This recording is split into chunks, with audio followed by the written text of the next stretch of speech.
Welcome back to my channel. Today I'm showing you how I created this quick red carpet look on my model Rosie. I already prepared the skin using Charlotte Tilbury's Glow Toner and Magic Serum and also popped some Laneige sleeping mask on the lips. And I topped it all up with Charlotte's Magic Cream.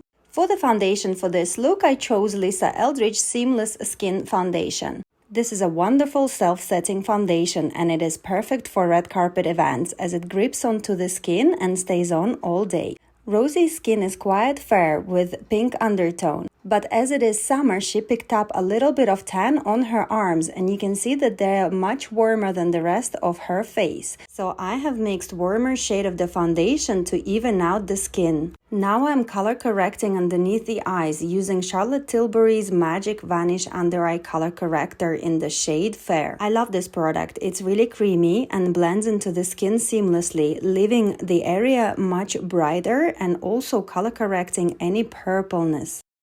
On the eyes, I'm using Lisa Eldridge Liquid Eyeshadow in the shade Cressida. I love these liquid eyeshadows from Lisa. They're very long wearing and have many different shades. This shade is perfect for really nice natural kind of overlay over the eye and has a little sparkle to it as well. I then lightly define the crease area using Myth palette from Lisa Eldridge as well.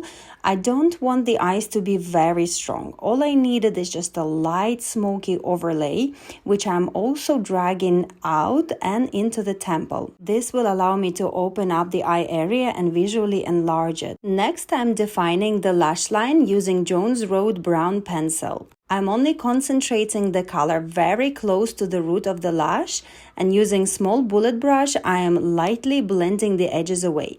I also repeat the same technique in the inner part of the eye, which will help me to define the eye in that area more and make the eye appear bigger as well.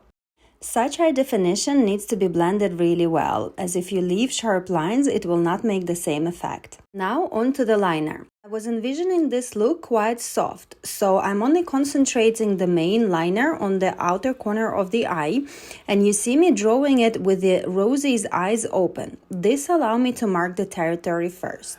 By the way, guys, I have a full video on perfect feline liner where I go into detail about how to create a perfect liner. I will add the link above, so do check it out. So once I'm happy with the tail, I'm then joining it with the rest of the liner and also adding a very thin line in the inner corners of the eyes and also tightlining the upper lid for that extra definition.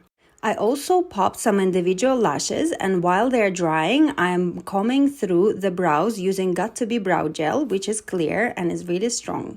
And once the glue dried, I then popped some Laura Mercier Caviar Volume Panoramic Mascara and then moving on to filling in the eyebrows. Recently, I'm really keen on these NYX brow pencils. This one is in the shade Blonde. I love how thin its tip is. It's really easy to create hair-like strokes and once it dries, it looks super natural actually, as if you were to have a naturally full brow.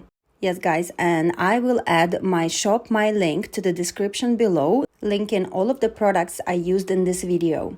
Next, I'm lightly contouring the face using my favorite Kiko stick. This time, I'm actually applying the color from the brush, not drawing the color right on as I normally do. This allows me to create softer blending and softer color transition from one shade to another.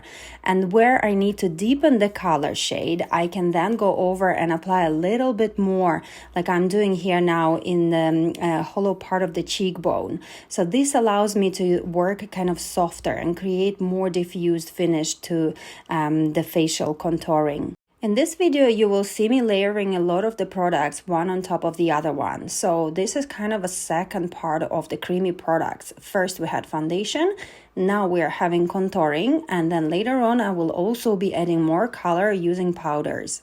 Sticking to the cream products, I am then using Laura Mercier Tinted Moisturizer Blush in the color Provence. This is a wonderful cream blusher, which I'm lightly dabbing over, actually all over the face. Here you see me adding it to the cheeks, also the sides of the face, a little bit of the color on the bridge of the nose. This will help me to tie the whole look together. You will see how much the face alivens Also, by adding a controlled glow to the sides of the face, I'm kind of making the face more alive again.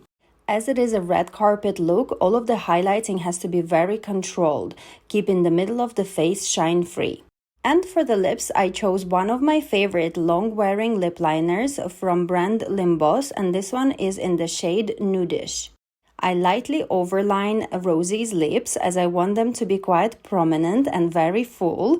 However, I'm gonna keep the color quite neutral as I don't want this look to be screaming. I don't want any strong accents on the face that will draw attention. Everything kind of has to be muted and equally prominent. And for the lipstick, I chose MAC Velvet Teddy, which I completely forgot I had. I feel like I've forgotten about it, so I wanted to bring it back as it suits this look so much. As it is a red carpet look, I need to make sure that the skin on the body also looks evened out and glowing. So I am adding some Nivea body moisturizer and also mixing it in a little bit with the foundation. Not forgetting about the neckline, just so everything is unified and then there is no difference in color between the face and the body. Now that this part is done, I'm coming back to layering my products. So now onto the powders. First, I'm using Hourglass Ambient Lighting powder, and I'm using it in the lighter parts of the face. This will allow me to set the foundation and all of the creams that I have used, but it will also not mattify the face fully. The face will still stay a little bit reflective. So I'm switching in between the Hourglass powder and also Charlotte Tilbury's Nudegasm palette, adding extra layers and extra definition to the face.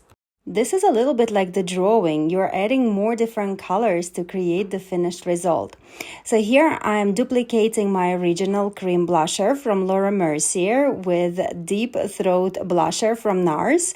And again, I'm following all of the same areas, the cheeks, the forehead, a little bit in the middle of the nose, just so the face looks as 3D as possible.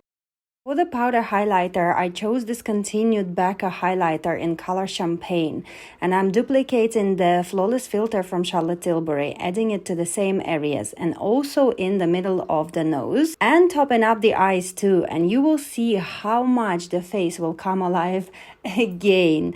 I feel like these final touches, they're the most important in the whole look as they tie in and finish off everything to the next degree. Now that all of my reflecting powders are completed, I then follow up in the middle of the face with Charlotte Tilbury's Airbrush powder. This one is wonderful as it also has some slight blurring effect to it. So it not only mattifies, but it also kind of blurs the areas.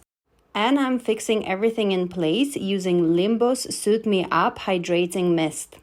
And this is my final quick red carpet look complete. I hope you guys loved watching this tutorial. Me and Rosie definitely enjoyed creating it for you.